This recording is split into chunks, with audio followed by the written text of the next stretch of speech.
are we, CCLA difference, what? Difference makers. All right, welcome everybody. Thank you for showing. Oh, I have to hold it. All right, welcome everyone. Thank you so much for showing up. Our last session of our series this time together. So we're assuming you're all here for learning acceleration through strong literacy foundations. My name's Peyton Rowlett. I work for Placer County Office of Ed. I'm the program manager of the literacy initiative that we have going, and I'm going to pass it off to Kim. Good morning, everyone. Thank you for coming to this session. My name is Kim Gerould. I am a coordinator with the Placer County Office of Education, and I'm excited to be here and have you all here with us. So I want to start this session off today with a little inclusive welcome. So at your table groups, and those of you online, welcome. And if you'll just drop this information in the chat for us, I want you to share out your name, site, and position. And then you can either share something you did this week that brought you joy, or maybe something you're looking forward to this weekend. So we'll give you guys a couple minutes to connect.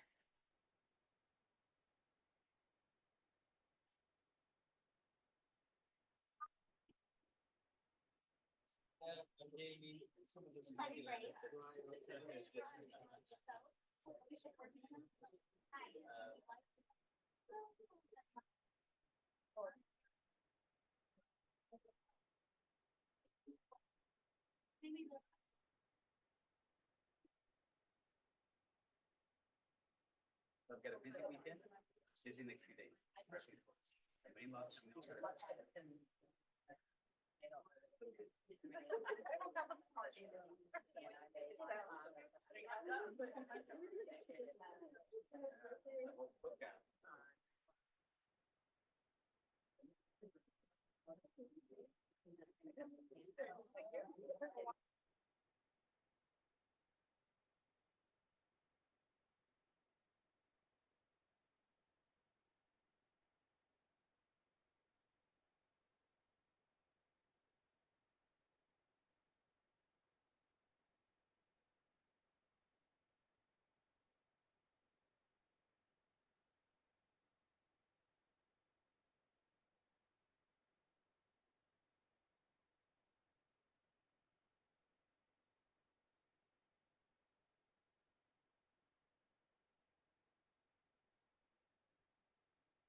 All right, go ahead and wrap up those conversations.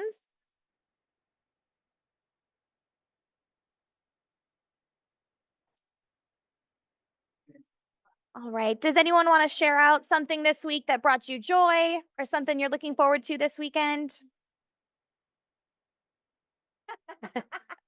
Not enough time? That might be the theme of today since we only have an hour together. All right. Well, we're going to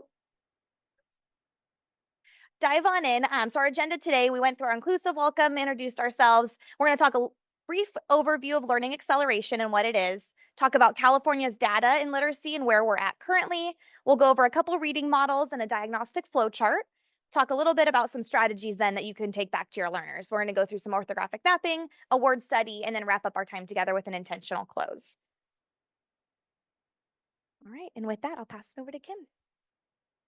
All right, so we wanted to start our session off with just An overview, and I'm sure since you've been here all weekend, this is nothing new, but a very broad overview of learning acceleration to kind of tie in where this work fits in with that. So when we're thinking about learning acceleration, we're really thinking about these 5 components: priority content, evidence-based strategies, universally designing for learning, social emotional learning, and culturally sustaining pedagogy. And really, we're going to focus most of our time here on the evidence-based strategies when we're talking about these strong foundational literacy skills.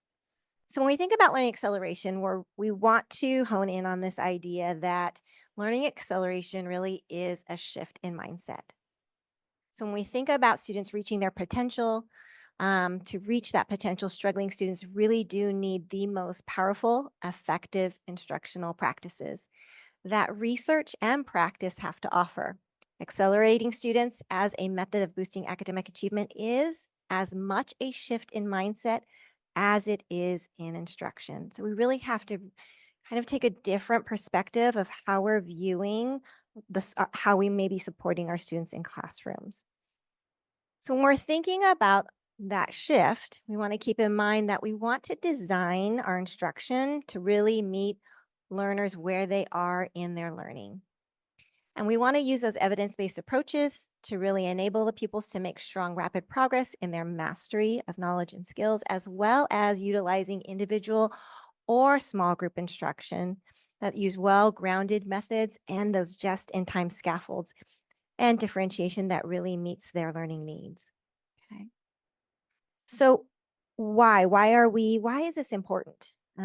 Why is this call for learning acceleration? Why is the work of CCLA so important to all of us, especially here in California? We just want to take a quick look at our 2023 data for statewide and seeing overall where we are with meeting or exceeding standards for ELA. It's right around 43%.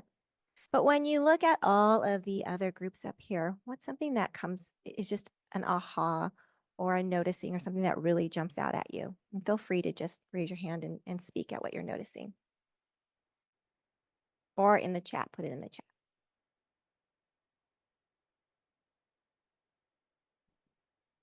Just for the Zoom. Guys. Hi, good morning, everyone. One thing that jumps out is the 15% for ELs right away. What else? Is that the only? Well, just in comparison with also how the white students and the Asian students are performing?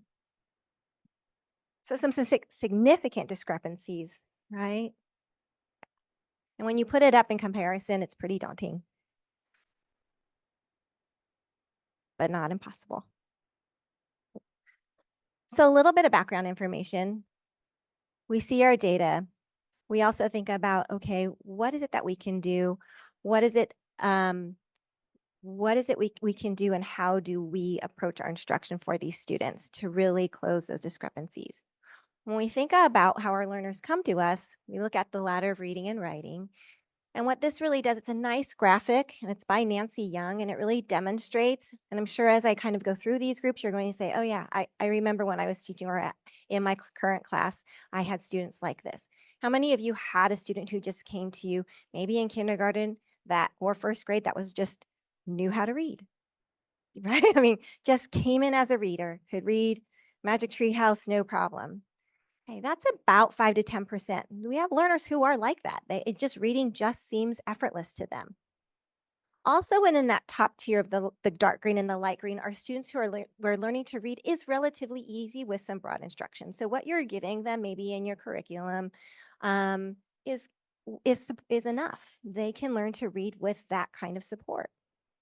But then we have a host of students here in this orange to yellow tier, which for 40 to 45% of our learners, learning to read or spell or write proficiently really requires some code-based and explicit instruction. That's structured literacy instruction. That is very, very important for them. And then we have down here our 10 to 15% where it really requires not just that explicit but intense instruction. So we think about that, and from research that's been done, we know what we can do, right? The science and research tells us. And with Scarborough's rope, which I'm sure many of you are familiar with, we have these two strands. Our goal is really we want to support and help our students become skilled readers. And the way that we can do that is through these two strands, right? We have the language comprehension strand and the word recognition strand. The word recognition strands are really those pieces we think about where we're helping students lift the words off the page. They're finite number of skills.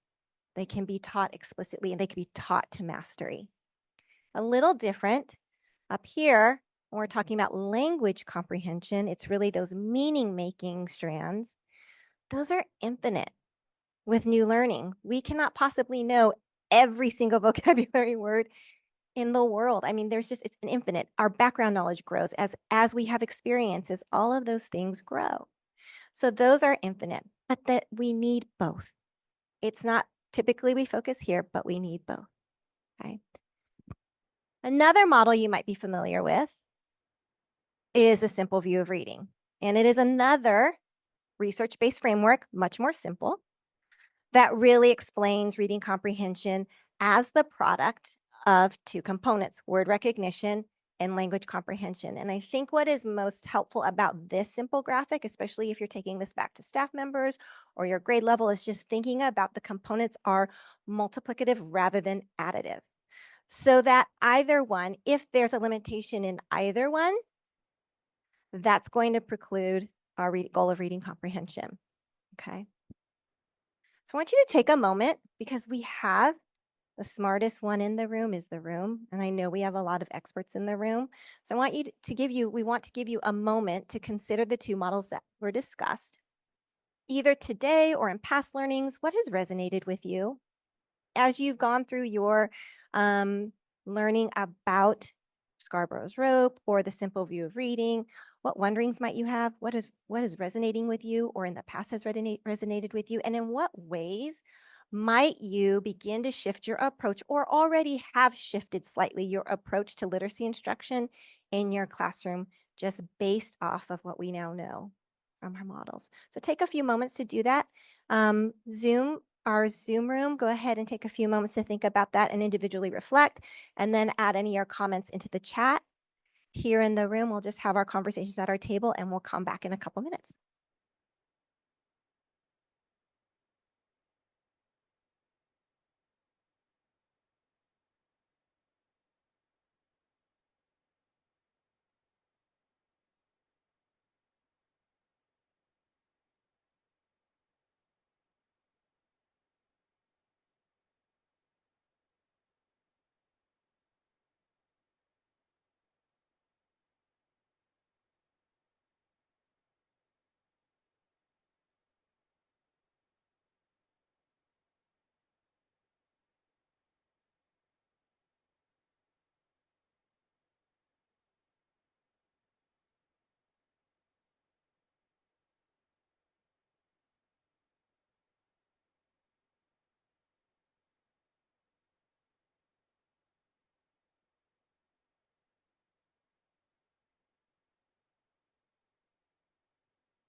All right, let's go ahead and wrap up our conversations.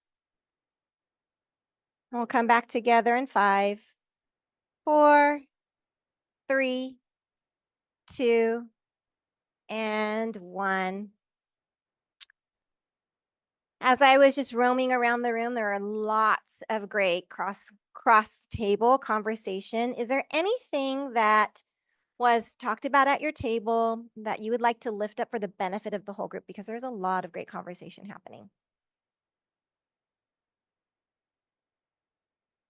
Or in the chat. It's funny, this always happens. There's always lots of good conversation. And we say, okay, let's share out to the group. And everyone's like, and I'm going to hand the mic for the Zoom. I may not have answered the prompt and I apologize, but what I'm struggling with is I have EL students that are coming to me now that are not literate in their first language. And I've been working on the vocabulary and oral language. And then I was like, what is the next step? Should I then go back and teach them the alphabet and the first level of that Scarborough's rope? And my answer was yes for my group. So yeah, I'm just really excited now to know what's the next steps are. So hopefully we tried to put in some pieces that you might be able to take back, some assessment pieces. Where do I start, right? And what is something I can do once I have my groups and all of that? So hopefully you'll get a couple takeaways that will help you in that area. All right, anybody else? Oh, yes. We have 2 in the chat, and Michelle is talking about how all of the sessions have talked about the importance of activating student background knowledge. And then Anna was talking about how it's really important to continue adding strategies to our bag of tricks and how we can't stick with things that don't work. Thank you, Zoom room. I was just going to share that because I'm not really a math person, but this is simple enough that this is like what you had said. It's multiplied. It's not additive. So like the struggling readers will always be struggling readers until they really get 100, especially since it's finite, the word recognition, they really need to get that like 100% because they will never be higher than their lowest, whatever percentage is on those strands. So I was like, oh, wow. Thank you. Anyone else? All right, let's go ahead and continue then. Perfect. So we're going to go ahead and start this next session off. We have a video of Linda Farrell talking a little bit about the simple view of reading, and that's going to take us into kind of what you said earlier, that comment about assessments and kind of where do we start next. So go ahead and get this. Oh, you got it? No, you're good. I give lots of workshops all over the country, and I give them on all different aspects of struggling reading. And I start every single workshop with the same introduction, and it's called the simple view of reading. It's research that is the most important research, in my opinion, that's ever been done on reading, because it clarifies very clearly what good readers do well and what those who don't read so well struggle with. And the simple view of reading is research that was first done in 1990. It was proposed in 1986, and it's been replicated hundreds of times since then.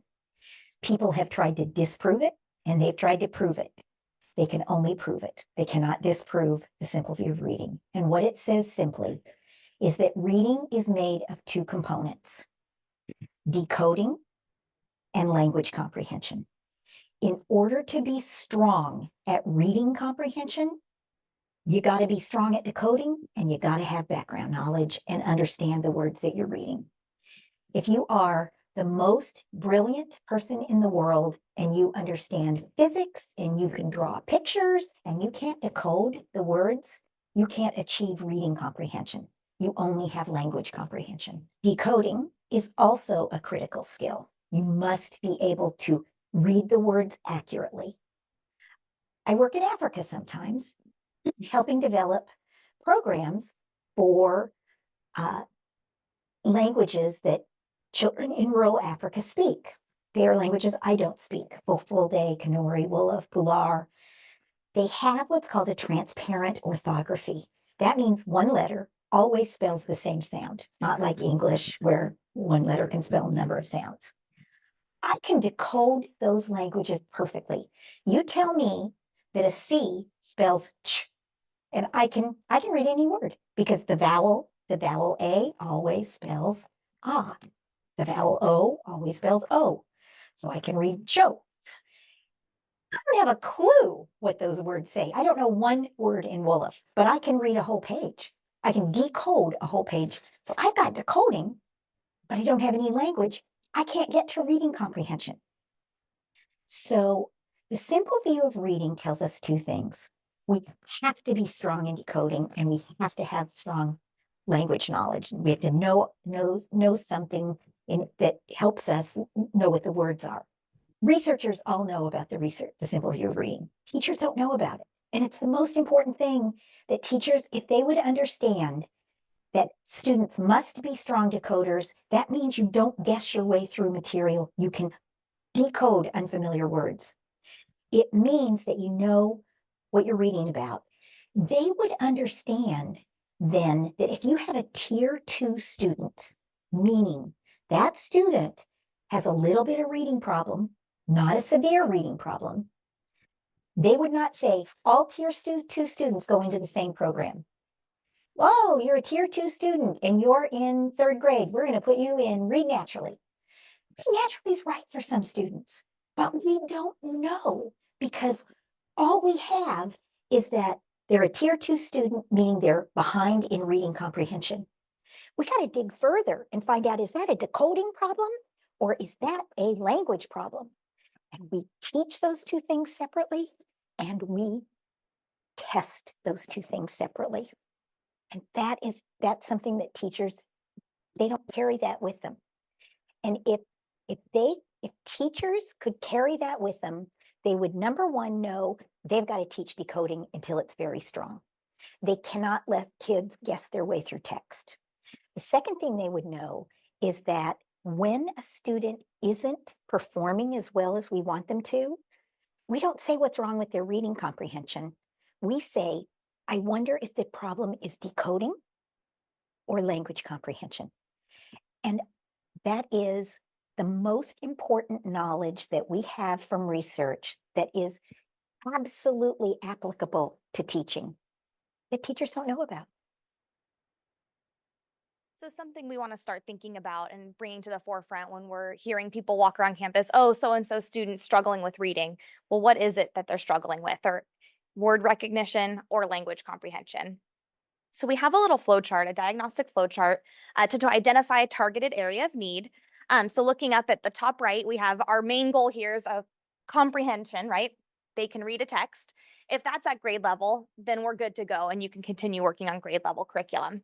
But maybe your student is struggling with reading comprehension and you're looking at their oral reading fluency. If that's at grade level, then you want to just work on vocabulary, bolster that up a little bit to get to comprehension. If that's low, then you're going to want to check in on their phonics and word recognition, getting those words off the page with phonetically regular and irregular word lists. So you want to be able to check that mastery as well, encoding and spelling. So you can use your core phonics survey, a spelling inventory. If your student's at grade level, great job. Continue working on spelling, word recognition, fluency, vocabulary, and comprehension. Now, if they're low here, then you're going to want to dive a little deeper and check that phoneme awareness, that basic phoneme segmentation, manipulation, blending. And if that's at grade level, then you'll work on that phonics, spelling, word recognition, fluency, vocabulary, and comprehension. And that's kind of what we're going to look at today, is if your student's at that very basic level. So we have a couple assessments that we'll go over depending on where your student's at and to identify where their needs are. So this is the PASS, the Phonological Awareness Screening Test. The purpose of this assessment is to quickly pinpoint weaknesses in students' phonological and phonemic awareness skills. This gives us a wide range of skills that we're looking at. And knowing that phonological awareness is the foundation of reading, right? So we want to look at different levels of phoneme manipulation, and this assessment is broken up into the different sections for you. And you're going to use this if your students are struggling with decoding. So this is pretty simple. As you give it, you're going to give the task, and it's just a 1 or a 0 if the student has it or doesn't. So you can, and then correct and automatic. So you can look at if the student has the skill, but it's not with automaticity, then you know you want to go ahead and circle back and teach that again. But otherwise, you can go through the basic syllable level and then up into blending sounds together. The next assessment we're going to talk about is the core phonics survey. The purpose of this survey is it's a detailed assessment of a student's phonics skills that points to areas in which the student is likely to benefit most from that systematic and explicit instruction. We're going to use this to know what the students can and cannot decode. So it's going to help us with selecting tasks and to know where to start with our students. And it's going to look at both real and nonsense words, so we know what sounds and patterns that students actually have mastery of. And we're going to use this to get a deeper understanding of their decoding skills. And just so those of us in the room with the slide deck, all of the assessments are linked on the picture. So if you click on them, it'll take you to their websites. All right, and then our last assessment is our spelling inventory. The purpose of a spelling inventory is going to be to assess the word knowledge that students have to bring to the tasks of reading and spelling. So this is going to be a quick way that you can give to your whole class all at once, and it's going to tell us if our students are hearing the phonemes and knowing the matching graphemes to those phonemes. It's going to give us a broad understanding of where to start and a better understanding of our students' spelling patterns. So you'll say the word, say it in a sentence, repeat the word again, and then the students will write it down. Students are all writing their answers down on a separate piece of paper. And I do have a sample that we're going to look at. This isn't what you would see if you were giving this to your class, but for the sake of us today, we went ahead and wrote the students' answers down on the recording sheet so that you can see. But looking here at different spelling features, if a student knows it, then they can produce it. So every phoneme that a student was able to correctly produce is what we have circled here. So they spelled fan correctly. So then we circled our final consonant, initial consonant, and our short vowel sound. Then here, if you see on the word dig, our student wrote dog, so they did not have that vowel sound circled. So looking through here, what do you notice about the student? You can talk at your table group. What spelling patterns do you notice that they're struggling with? And what would be your next steps in instruction that you might target for this student? We'll give you a couple minutes to discuss. And if anyone on Zoom wants to drop it in the chat, that would be great.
All right. Does anyone want to share out what would their next steps be with this student?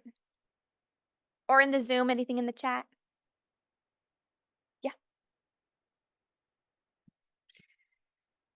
We have one Zoom participant who is saying perhaps they don't understand inflection endings and how some vowels that are paired together make certain long vowel sounds like EA. And then another says they correctly spelled the final and initial letter most of the time. They perhaps need help understanding common long vowels and other vowel teams. Absolutely. Great. Thank you. Anybody else? No.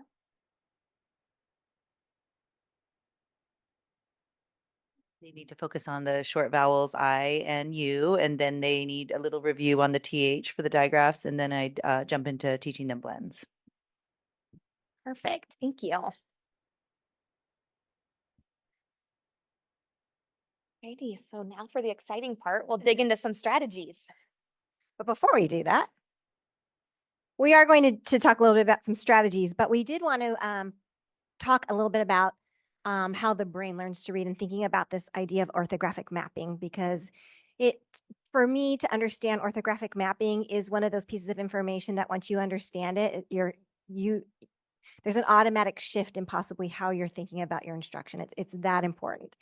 And so Molly McCabe, who is one of our colleagues in the collaborative for learning acceleration here, she created this video. We just took a clip of it, but it does a nice job. And if you're a leader, principal, and you want to foster some or facilitate some PD at your staff meetings around these ideas, these foundational ideas, her videos are great. And so we picked a clip of it because she does such a great job of explaining the concept of orthographic mapping. The brain reads. When we read, there's two different types of kind of word level reading that happen with us. And the first is phonics, which is what we've been talking about. So we have the skills to decode an unfamiliar word, right? So we see letters, we see a letter sequence, we associate those letters with the sound, right? Then we blend them, and then we are able to produce the word cat. And then we use the meaning. We know what a cat is, okay? The other aspect that we haven't talked that much about is actually something called orthographic mapping. And orthographic mapping is when we do that and the brain has done it enough times so that is automatic. And that is actually why we think we read by sight, but actually by sight words, but we actually don't. But when we orthographically mapped, the brain has memorized that letter sequence into a familiar pattern, and then it knows with automaticity that this word right here is reading. That word is orthographically mapped in your brain. So it goes really, really fast and with automaticity. And then it becomes a sight word. So as proficient readers, we have 50,000 or more orthographically mapped words in our brains, okay? But you are still the brain is never reading whole words. It's actually very quickly seeing CAT, says, I know CAT, that's cat, and it's the word cat. And it does it really fast, so we aren't even aware of it. So let's give you an example. So I think you guys know I just came back from Hawaii a couple of days ago. And, I'm always working even when I'm on vacation. And I started noticing a whole bunch of words that were not orthographically mapped in my brain. Words on the screen in these pictures are orthographically mapped for you. That means you read them with automaticity and you don't even have to think about it. Clean and freeway. Yep. Right? This is perfect. Like, this is an example. So these two words right here are orthographically mapped. We just read them. We know what they are. There's no hesitation. However, as I'm driving around Oahu, I was like, what's that word? And I noticed my brain slowing down and attempting to decode. So basically, I was going back and forth between these two things. So most words for me are orthographically mapped. But when something is not, I go back to this. And so this is what we're teaching children in phonics. Our goal is that they orthographically map and don't need to use this. But it's still a skill that we have when we need to slow down and figure out, and then from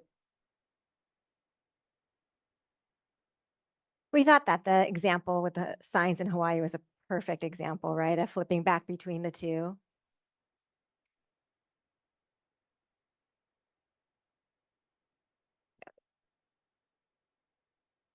the brain read. So when we think about in summary, what is orthographic mapping? It is the process that readers use to store written words for instant and effortless retrieval. It is the means by which readers turn unfamiliar written words into those familiar and instantly recognizable sight words. Right? So we're going to do an activity, and some of you probably have already seen this one. So if you have, just and joining, we are going to do an activity to help clarify and demonstrate the power of orthographic mapping. And this is how it will work. You're going to name the colors of the words on the next slide, but do not read the words. What I mean by that is, for example, if you see this word cat, you're going to say red. Okay? So you're not going to read the words, but you're going to name the colors. Okay, here we go. And you'll just do this all on your own. I'll put it up on the screen for a short time. Think about how it feels, what your brain is doing, all of those things. Okay, just say the color.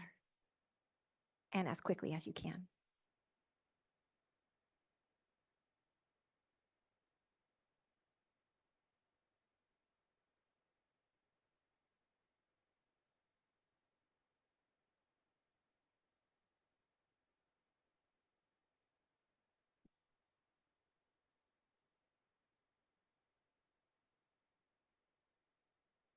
What did you notice? And Zoom, you can put that into the chat. What did you notice? Was it easy? No, I see some not. No.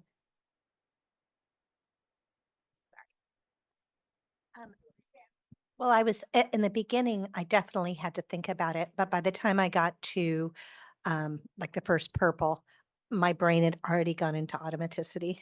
So it took a minute, but Anyone else? It was really slow. I've done this slide a lot, so I don't know what that tells me about my brain, but I always have to go slow because the first thing I say is red. Every time I hit this slide, I'm like, wait, no, that's not right. Okay, now let's try it again. And this time again, we'll say this. Just read the word, and you're going to read it as quickly as possible. Okay.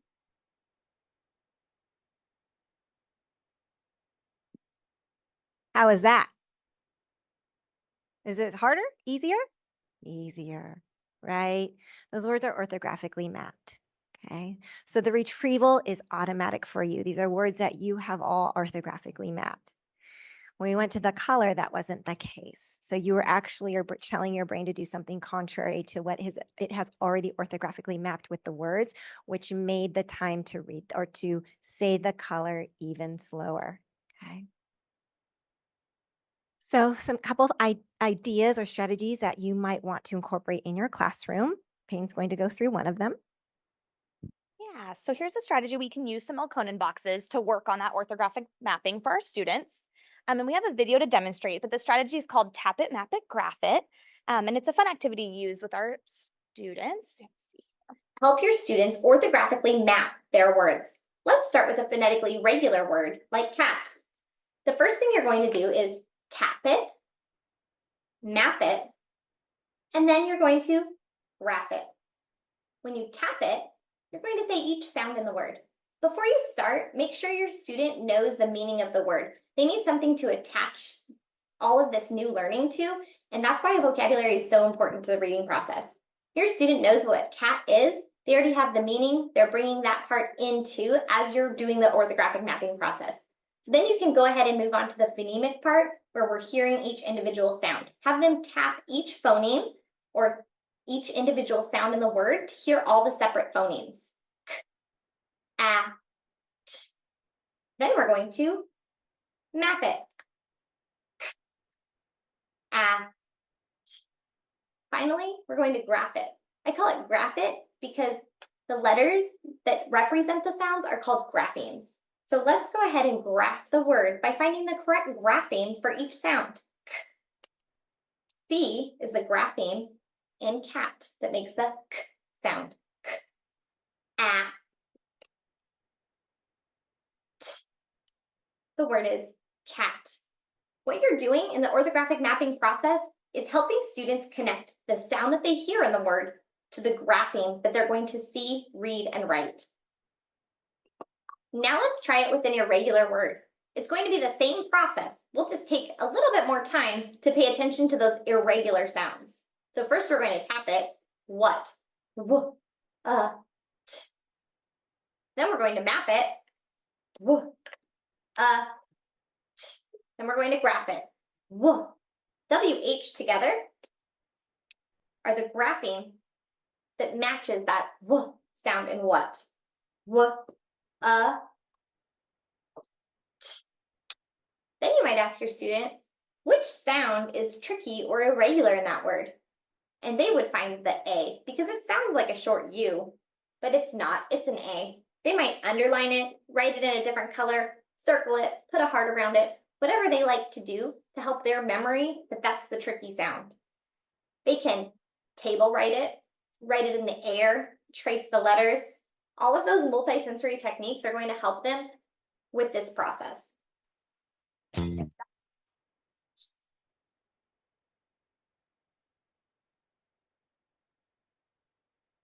So I have one for us to practice together.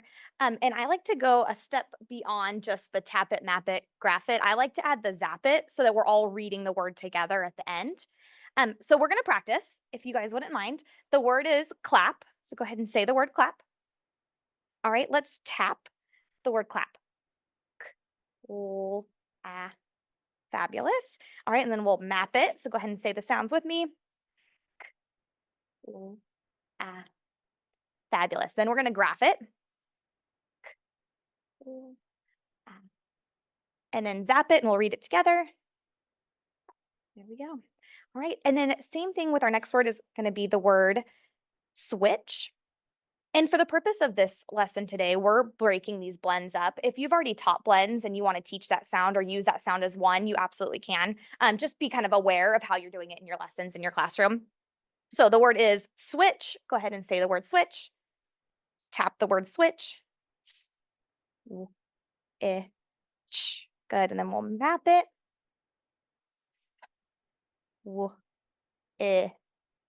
And then we'll graph it. And then zap it. Switch. Perfect. And as you're doing this, especially if you're using word chaining activities where you're only changing maybe one sound with your students, make sure you're going to have appropriate colors so that they're going to stay the same. So if you're going to be changing out maybe like clap and then you're going to put map in there, or maybe you start map and then you're going to move to clap, you're going to want to have a different color for that initial sound that's going to change into the CL. Does that make sense? Okay. Perfect. So when we're talking about orthographic mapping and looking at our different sounds, we just want to be aware of how we're actually mapping those sounds and what we're teaching our students. So I just wanted to kind of show a couple different things that might trip you up. I know they did when I first started doing this with students. So being aware of how many graphemes are spelling a sound. So like sh is going to be in one box because it's one sound, right? But maybe you're going to teach your blends separate, like I just said. So then your full would be broken up into two. Quit. Our QU is actually cool. It's two sounds and it is two letters spelling that sound. So even though they're never separated, they are going to have those two boxes. I like to put them close together so your students still can visualize that they're not going to be broken apart. Same thing with that ng sound and ring. It's going to be one sound. And then wax, you have that one letter that's going to spell two sounds. So putting it right in the middle of those two boxes. All right.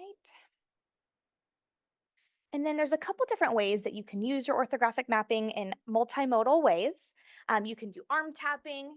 You can use Play-Doh and use it with your Elkonin boxes. You have your sand trays. You can trace in different variety of ways. You can use shaving cream.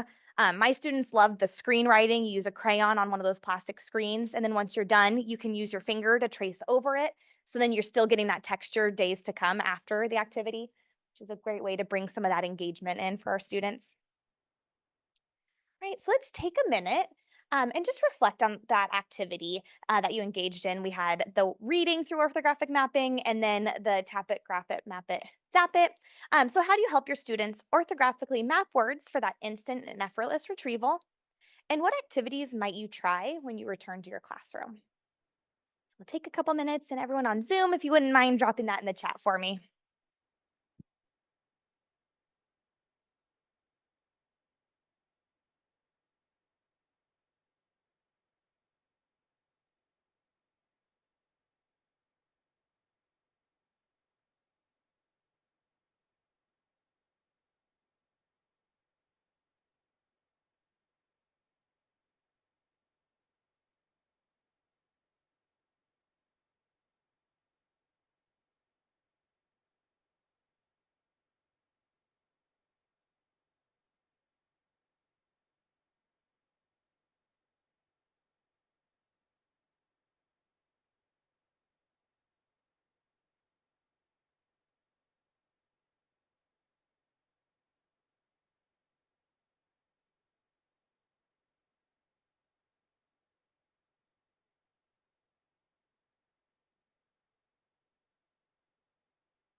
All right. Does anyone want to share out how you already are helping your students orthographically map words? Or something you're on fire about, you're excited to try when you get back to your room?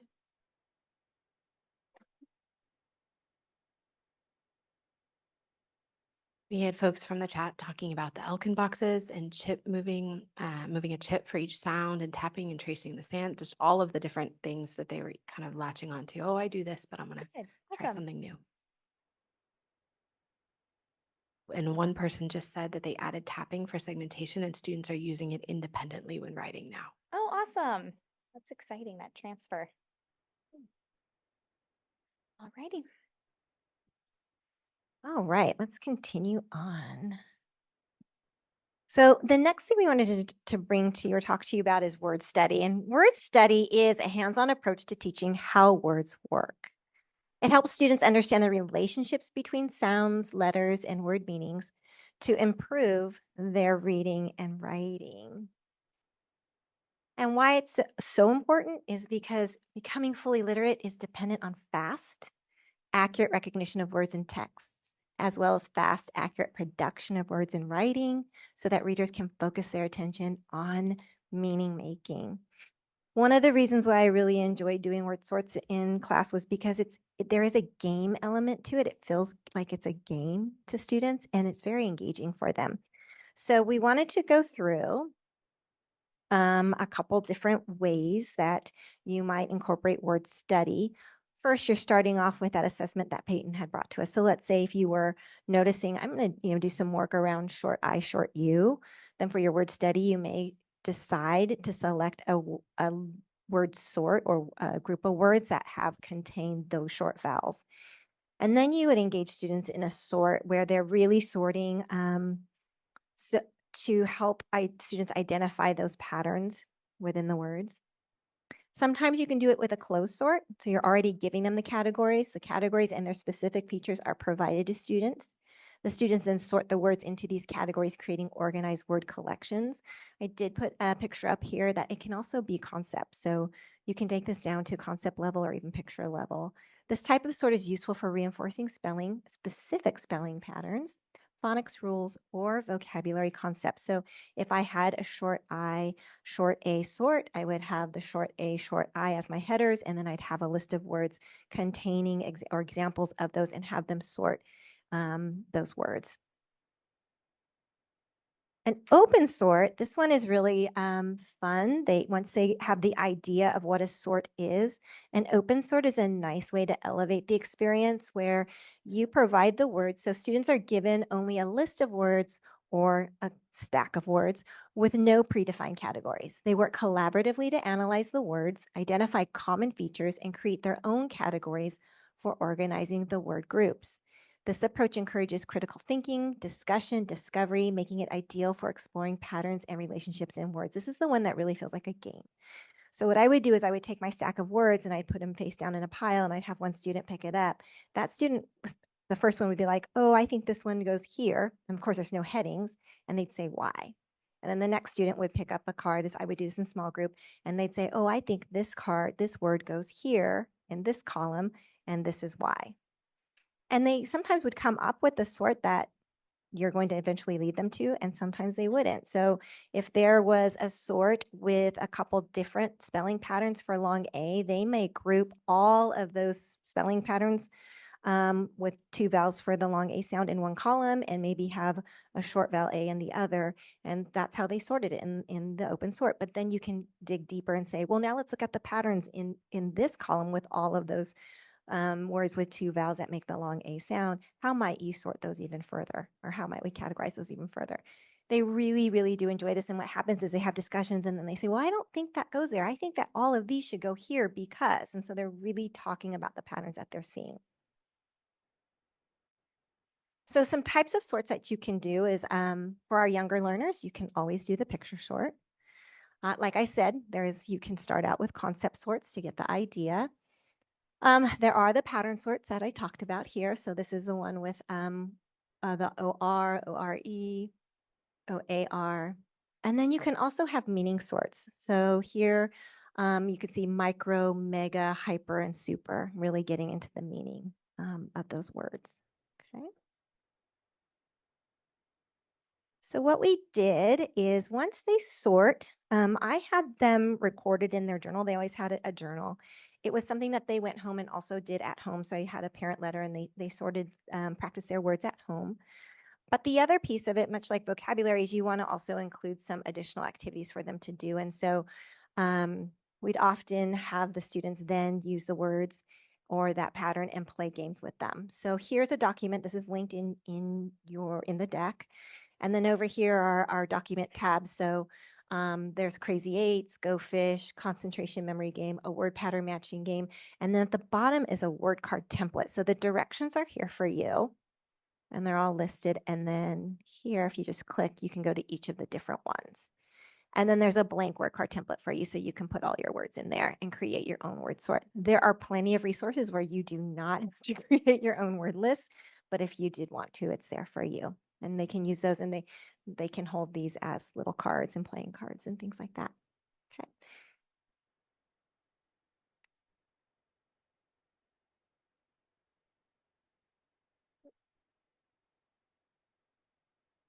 Okay. So thinking about, we know that was a very toe dip, very light overview of word study, but think about the word study activities presented. How might you begin to incorporate word study if you don't already into your literacy instruction? And what activities might you want to try when you return to your classroom? So in essence of in respect for everybody's time, we just want you to individually do this, or maybe after the session, think about this as a takeaway. We're going to continue on so we can get you out of here on time. So here are all the resources that we talked about today. We have listed out for you on the slide. It's also in the digital overview that's linked online, so you can click all the resources as well. But we have the word sort activities and then the different assessments, the past, the core, and then the spelling inventory. The first link is going to be how to give the assessment, your directions, and then there's a primary and an elementary level. So we went ahead and linked both of those there for you. And then as we wrap up our session, I know everyone's asking if you can fill out our feedback form, but we would really appreciate it. Take a few minutes and share your thoughts for our session. And then I listed the session name on the screen for you, Learning Acceleration Through Strong Literacy Foundations. I hope you guys had a great time at the summit this week, and we really appreciate you being here. Thank you so much.